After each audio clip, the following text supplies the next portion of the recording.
Hello नमस्कार, मैं सुरेश कुमार फिर से स्वागत करता हूं आपका 12th क्लास की फिजिक्स में। हम कर रहे थे ईएमआई एंड एसी और लास्ट वीडियो में हमने किया था सेल्फ इंडक्शन।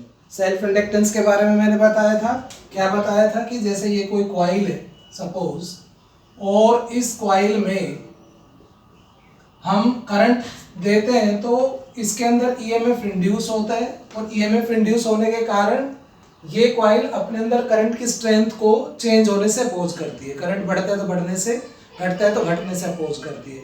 लास्ट टाइम हमने पढ़ा था और सब हमने ये भी पढ़ा था कि suppose I is the current at any instant, phi is the magnetic flux. तो हमने ये पढ़ा था कि phi is equal to L I, जहां पर एल क्या था, हमने क्या बताया था, सेल्फ इंडक्टेंस। सेल्फ इंडक्टेंस या coefficient of self induction, coefficient of self induction या सेल्फ इंडक्टेंस हम ये कहते हैं। If I is equal to 1 then phi is equal to L.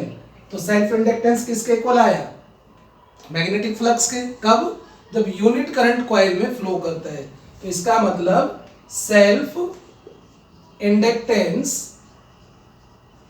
Inductance of a coil is equal to the magnetic flux linked with coil when unit current flows through it। जब किसी coil में से unit current flow करता है, ठीक है, जब किसी कॉइल से यूनिट करंट फ्लो करता है तब उसके अंदर मैग्नेटिक फ्लक्स कितना होगा, वो उसके सेल्फ इंडक्टेंस के इक्वल होगा। क्या, जब हमने I को 1 ले लिया तो phi is equal to L, यानी कि L is equal to phi. So L is equal to the magnetic flux linked with coil when unit current flows through it. जब उसमें से यूनिट करंट जाता है तो हम कहते हैं कि जो फ्लक्स है वो उसके सेल्फ इंडक्शन के इक्वल है।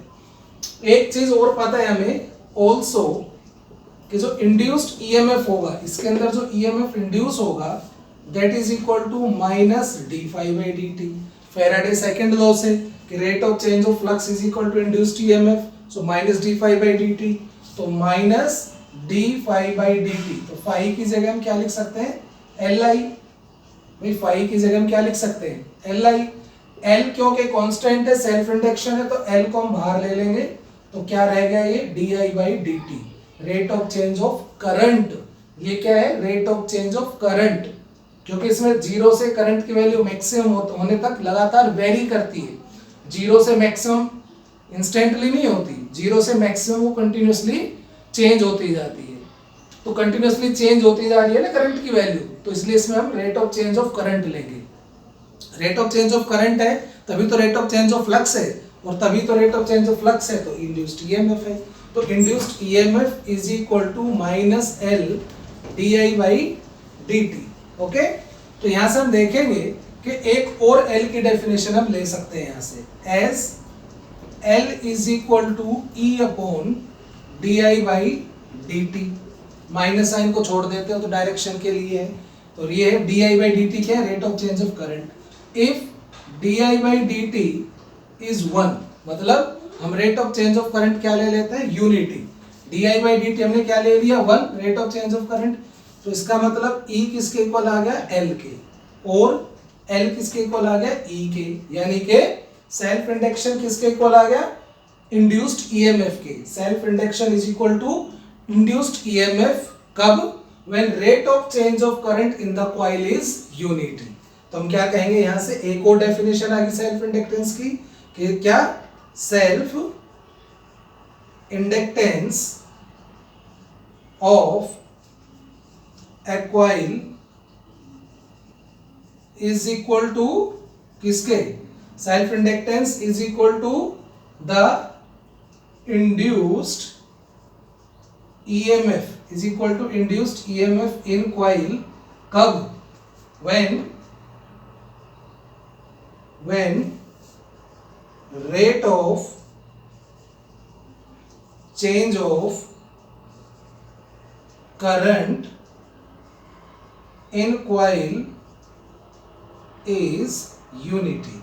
जब rate of change of current कितना होगा उसके अंदर, unity. When rate of change of current in the coil is unity, तो इसे हम कहेंगे सेल्फ इंडक्टेंस। ठीक है, कल मैंने आपको इसकी यूनिट के बारे में बताया था, हेनरी, हेनरी डिफाइन किया था ना। कल हमने हेनरी इस इक्वेशन से डिफाइन किया था, हम हेनरी को इस इक्वेशन से भी डिफाइन कर सकते हैं। कैसे कर सकते हैं, देखिए, Henry, SI unit of self inductance is Henry. ये याद रखेंगे आप, नोट कर लेंगे अच्छी तरह से। SI unit of self inductance is Henry.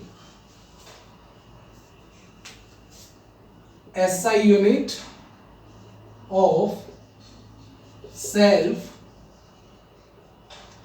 inductance is Henry। तो हमने भी क्या पढ़ा कि self induced EMF is equal to minus L D I by D T.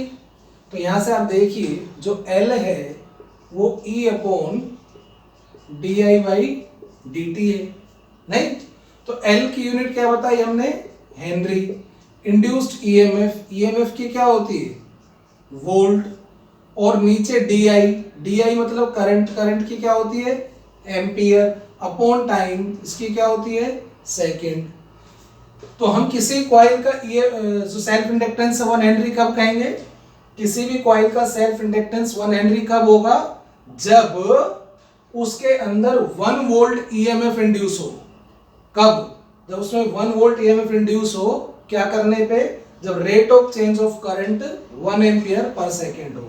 सो हम क्या लिखेंगे, self inductance of a coil is said to be 1 Henry if 1 volt EMF is induced in coil। कब, when rate of change of current is 1 ampere per second in coil. जब coil के अंदर rate of change of current जो है वो 1 ampere per second हो और उसमें 1 वोल्ट ईएमएफ इंड्यूस होता है, तो उसका सेल्फ इंडक्टेंस कितना होगा, 1 हेनरी। आप 1 हेनरी, अब सेल्फ इंडक्टेंस का डायमेंशन फॉर्मूला इसी से बना सकते हैं। मैंने कल बताया भी था आपको कि आप खुद बनाएं, फिर से बता देता हूं मैं कि आप देख रहे हैं सेल्फ इंडक्टेंस क्या है, E upon D I by D T. अब E का सेल्फ जो डायमेंशन फॉर्मूला है, आपको क्या करना है, डायमेंशन फॉर्मूला बनाना है। तो E का डायमेंशन फॉर्मूला, E क्या है, ईएमएफ यानी कि वोल्टेज। वोल्टेज क्या होती है, work upon charge divided by, E का तो हो गया वर्क अपॉन चार्ज, नीचे क्या है, एम्पियर अपॉन टाइम। तो ये तो बन गया एम्पियर AT माइनस 1। भाई नीचे करंट है ना, करंट का A और अपॉन T, तो T माइनस 1 हो जाएगा, तो नीचे हो गया AT माइनस 1। वर्क का क्या होता है, work ML2 T minus 2 upon Q, Q का क्या होता है AT, अरे Q का AT और नीचे ऑलरेडी क्या है AT माइनस 1, AT माइनस 1 पहले से ही था, तो यहाँ पे T माइनस 1 और T ये कैंसिल हो जाएगा। तो डायमेंशन फॉर्मूला क्या बना,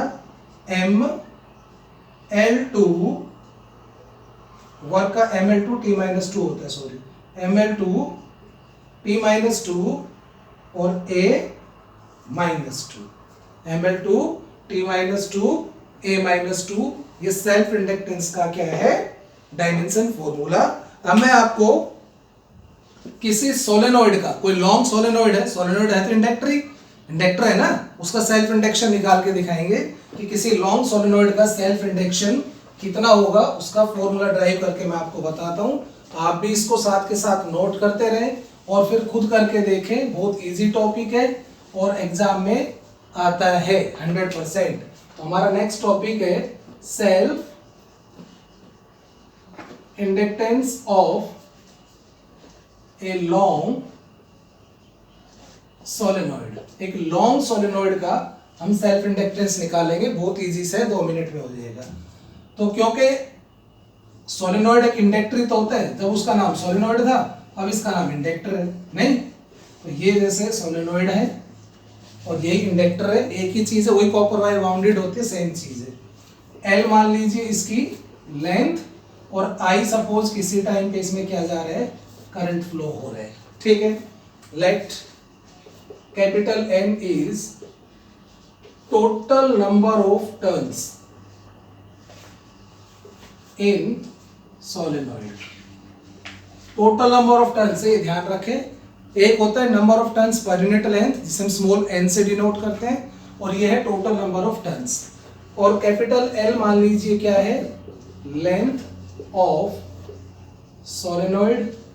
आई मान लीजिए क्या है, electric current flowing at any instant, मान लो किसी इंस्टेंट पे आई करंट फ्लो हो रहा है उसके अंदर, ठीक है। तो अब सोलेनोइड के अंदर मैग्नेटिक फील्ड, आपको पता है कि सोलेनोइड के अंदर, मैं जैसे सोलेनोइड बना देता हूँ यहाँ पे, ये सोलेनोइड है, इसको थोड़ा मैंने जूम करके बना दिया, सोलेनोइड है। और हमने ये पढ़ रखा है कि सोलेनोइड के अंदर यूनिफॉर्म मैग्नेटिक फील्ड होता है, स्ट्रॉन्ग मैग्नेटिक फील्ड होता है, यूनिफॉर्म मैग्नेटिक फील्ड होता है। कितना होता है मैग्नेटिक फील्ड इनसाइड सोलेनोइड, याद करिए कितना होता है, mu naught N, small N था ना, small N number of turns per unit length, number of turns per unit length, small N की जगह मैंने लिख दिया number of turns per length into I. ये मैग्नेटिक फील्ड है इसके अंदर, ठीक है।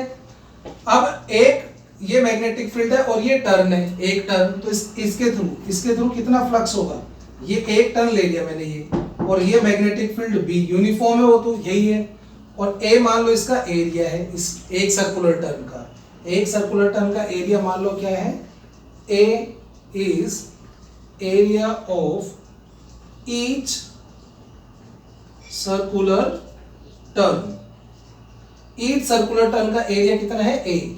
तो मैग्नेटिक फ्लक्स कितना होगा इस पूरे सोलेनोइड के थ्रू, मैग्नेटिक फ्लक्स क्या होता है, मैग्नेटिक फील्ड इनटू एरिया। तो मैग्नेटिक फील्ड इनटू एरिया कब होता है, जब मैग्नेटिक फील्ड एरिया के परपेंडिकुलर, उसके परपेंडिकुलर प्लेन के, ठीक है। तो एक टर्न के through magnetic field into area, लेकिन हमारे पास टोटल नंबर ऑफ टर्न्स कितने हैं, एन। तो टोटल मैग्नेटिक फ्लक्स कितना हो गया, मैग्नेटिक फील्ड इनटू एरिया एक टर्न के through into total number of turns N.